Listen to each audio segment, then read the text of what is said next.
উত্তর জেলা একাদশকে ৩-০ গোলের ব্যবধানে হারিয়ে সেমিফাইনালে পৌঁছে গেল ঊনকোটি জেলা একাদশ।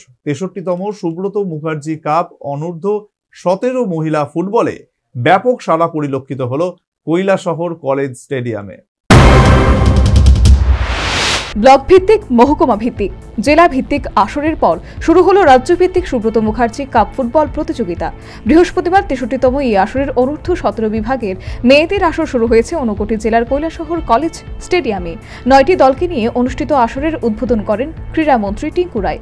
উপস্থিত ছিলেন ঊনকোটি জেলা পরিষদের সভাধিপতি অমলেন্দু দাস, ঊনকোটি জেলার জেলাশাসক দিলীপ কুমার চাকমা সহ অন্যান্যরা। অনুষ্ঠানে ভাষণ রাখতে গিয়ে ক্রীড়ামন্ত্রী টিঙ্কু রায় বলেন, বর্তমান প্রজন্মের মেয়েরা খেলাধুলায় আগ্রহ দেখাচ্ছেন না, কিন্তু রাজ্যের খেলাধুলার মান দেশ ও বিদেশের দরবারে নিয়ে গেছেন দীপা কর্মকার, আশিয়া দাস, সোমদেব দেববর্মনের মতো খেলোয়াড়রা। তবে গোটা দেশে ক্রীড়া পরিকাঠামো উন্নয়ন এবং প্রতিভা তুলে আনার ব্যাপারে ব্যাপক আগ্রহ দেখাচ্ছেন দেশের প্রধানমন্ত্রী। এই গত বছর যখন এশিয়ান হয়েছে, সেই এশিয়ান গেমসে ভারত ১০০ বেশি মেডেল জিতেছে, আর এটা সম্ভব হয়েছে স্বাধীনতা ৭৭ বছর এসে দাঁড়িয়ে। প্রধানমন্ত্রী নরেন্দ্র মোদীজি এবং তখনকার কেন্দ্রমন্ত্রী তাদের দিশা নির্দেশে আজ আমাদের ভারতবর্ষ কিন্তু খেলাধুলায় গোটা পৃথিবীকে চ্যালেঞ্জ।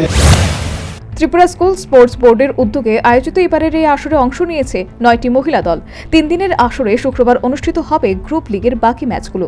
শনিবার সকালে হবে ফাইনাল ম্যাচ। এদিকে উদ্বোধনী দিন থেকেই ক্রীড়াপ্রেমীদের মধ্যে ব্যাপক উৎসাহ পরিলক্ষিত হয় মাঠ চত্বরে। Bureau report, news vanguard.